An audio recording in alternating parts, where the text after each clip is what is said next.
आजच डाउनलोड करा आणि तुमच्या आवडत्या मालिकांचा आनंद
$60-40 डील केलंयस खरं तू सत्यजित बरोबर, but want to interfere too much.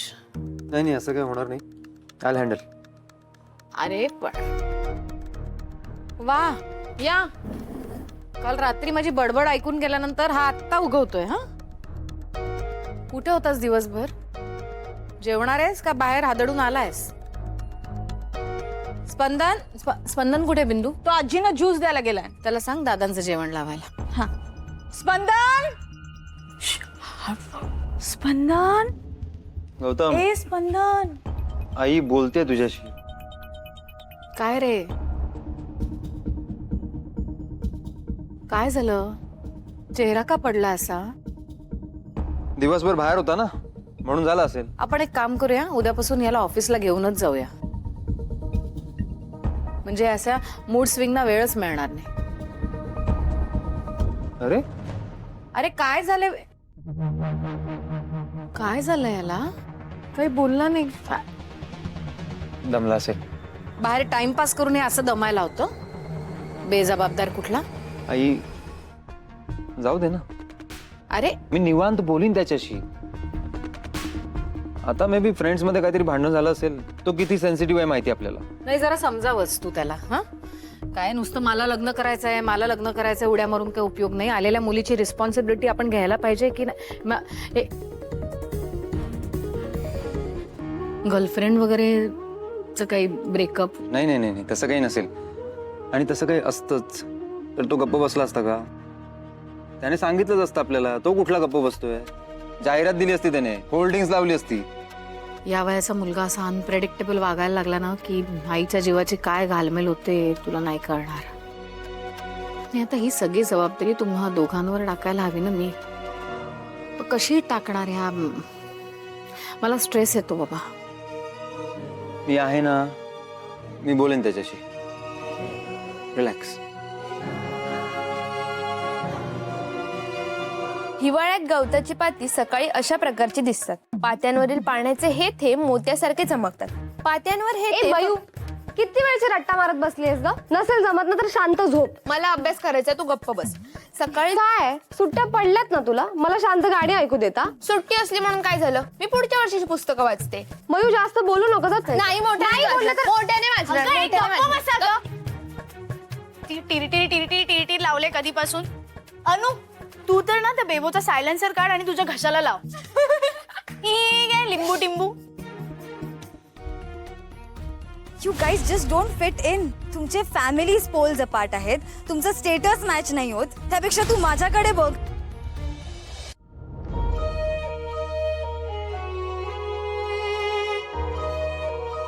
ताई, काय विचार करतेस?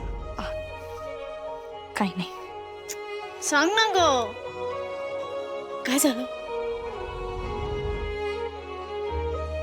ताई अगं शुरू अगं अशी काय झालंय तुला? कोणी काही बोललं का? तू फक्त सांग मला नाव काय झालंय, बोल ना. शरू तू गौतम आहे ना? ए पोरींनो, झोपल्या का ग? हा बरं झालं नाही झोपल्या. मग इकडे इकडे इकडे, मला ना तुमची दृष्ट काढायची आहे. म्हणजे संध्याकाळीच काढायची होती पण राहून गेली. आता काढते. हा, आल्या गेल्याची, कुणी पहिल्याची, घरच्यांची, दाच्यांची, काय कुत्र्याची, काय मंजरची.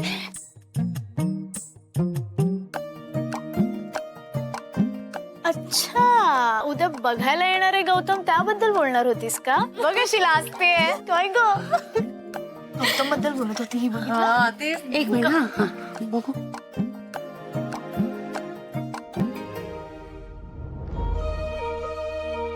बाय बाय, रडते तू? बाय काय झालं? काही नाही ग मम्मी, लग्न अजून ठरायचं बाकी आहे, तरी पण ही विदायची गाणी ऐकते. आपल्याला सगळ्यांना सोडून जाणार ना, याचा विचार करून रडते ही. काय ग ताई? ए चला चला, तुम्ही दोघी झोपायला चला.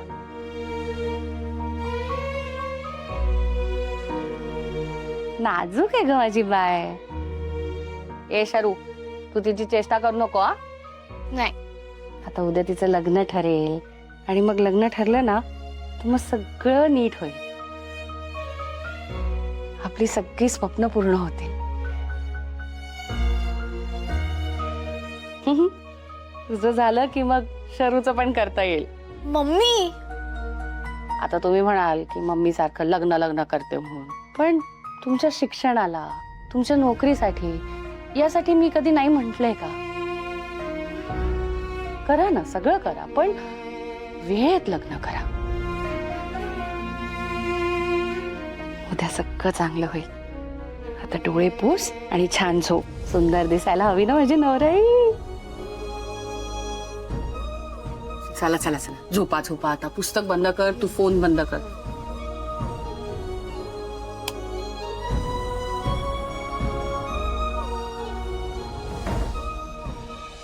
हे बघ, मला माहित नाही आता तुझ्या डोक्यात कसली एवढी सुनामी आली आहे. इकडे बघ, पण काही असलं ना तरी तू माझ्याशी बोल.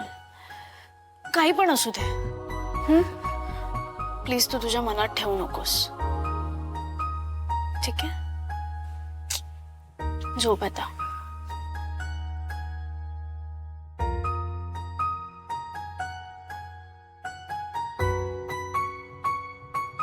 सगळे माझ्याच लग्नाची वाट बघतायत आणि बघणारच ना. माझं लग्न झालं तर मम्मी पप्पांच्या डोक्यावरचा भार कमी होईल. माझ्या मागे अजून 3 बहिणी आहेत. खरं तर मी त्यांचा विचार करायला हवा. जर मी गौतम बद्दल घरी सांगितलं ना तर खूप धिंगाणा होईल. नको, त्यापेक्षा बाय, तू गौतमला विसरून जा.